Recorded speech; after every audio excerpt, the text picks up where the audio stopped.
Nos parents ont bossé 50, 60 heures. C'est descendu à 40. Là, on est à 35. Je pense que la nouvelle génération vont bosser 25 heures. Il y aura beaucoup de temps pour le plaisir. Les business qui vont monter, c'est le plaisir. Plaisir, c'est le sport.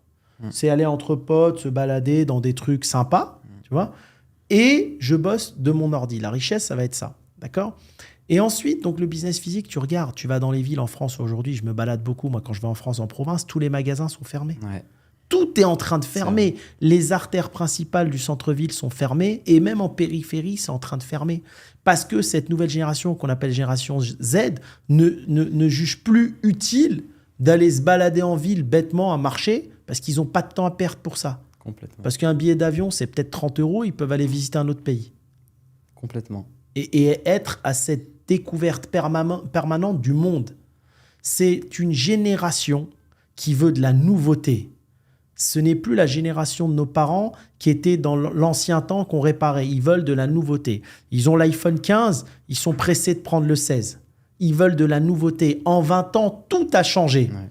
Nouveauté culinaire. Je pense que les concepts comme McDo qui ont duré 60, 70 ans, c'est les derniers. Aujourd'hui, tu as un concept de food, il va durer 10 ans. Après, tout ferme, on passe au suivant. D'accord ? Ils veulent de la nouveauté dans les vêtements.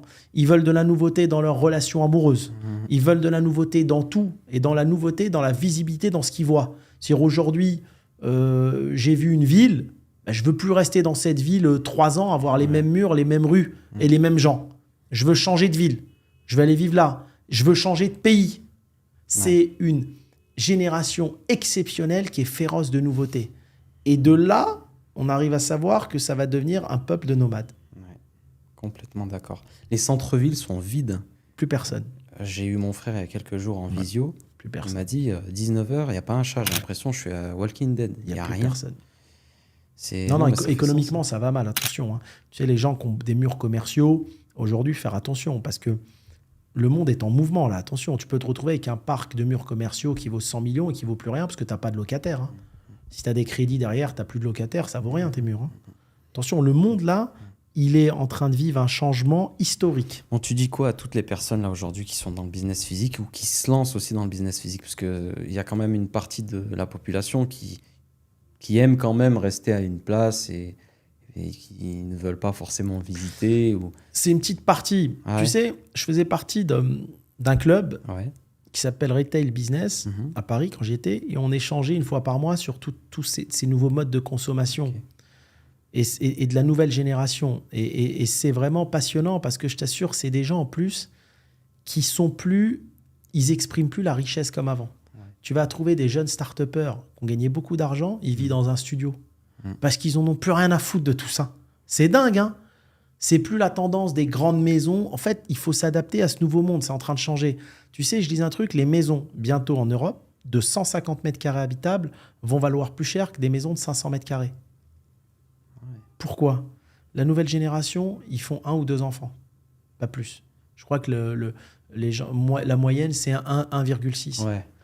Et donc, ils veulent plus un fardeau de charges important avec une grande maison, beaucoup d'électricité, beaucoup d'impôts fonciers ou autres. Les petites surfaces vont prendre le dessus sur les grandes surfaces. Donc, il faut comprendre comment le monde il est en train d'évoluer. C'est clair. Quand tu comprends ces choses-là, tu peux adapter ton business, tu peux adapter pas mal de choses, avoir des idées aussi. Je vois souvent des gens qui me disent « Hakim, on investit dans des murs commerciaux ». Mais je dis aujourd'hui, ça n'a plus de sens parce que c'est en train de se cannibaliser. Je vais donner un autre exemple. On revient à la restauration parce qu'on est des spécialistes de la restauration. On prend le cas de la France où toutes les chaînes de vêtements retail sont en train de partir en liquidation une après l'autre. Si tu réfléchis avec une vision à 5 ans, ben tu te dis, tout ça, ça va devenir des restaurants. À chaque fois qu'un magasin de vêtements ferme, ça devient un restaurant. Bah, tu te dis, il va y avoir une cannibalisation de la restauration. Il y en aura trop. Tu te retrouves avec des rues entières de restaurants. Donc, le restaurant, il est face à une forte concurrence et en même temps, il est face aux intermédiaires comme Uber Eats, etc., qui prennent des marges. Donc, la marge du restaurateur ne fait que baisser. C'est pour ça que tu as certaines villes en France où tu n'as plus le droit d'ouvrir un restaurant sans autorisation. Ils sont en train de limiter pour pas justement cannibaliser un secteur d'activité. Tu vois ?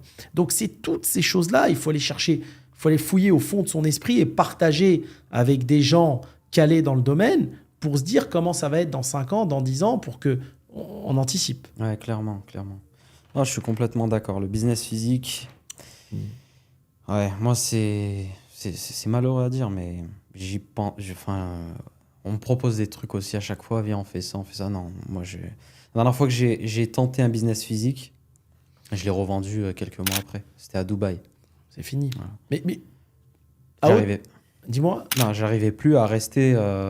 Tu sais, même si j'étais à Dubaï, tu sais, j'ai eu cette petite pensée, ouais, quand même, je suis à Dubaï, je peux tenter un truc. Mais je me dis, mais je vais être bloqué à Dubaï. Tu vois ce que je veux dire? Ouais, Donc, j'ai compris. Tu préfères même prendre moins s'il faut, hmm, mais avoir cette liberté de vie carrément. que, tu vois ce que je veux dire? Sinon, les gens sont emprisonnés de leur affaire. Mais tu sais, même à haut niveau, tu prends le groupe Brioche Dorée. Ouais. Ils sont en train de vendre les magasins pour garder que la centrale d'achat. Les gens ne veulent plus la gestion humaine.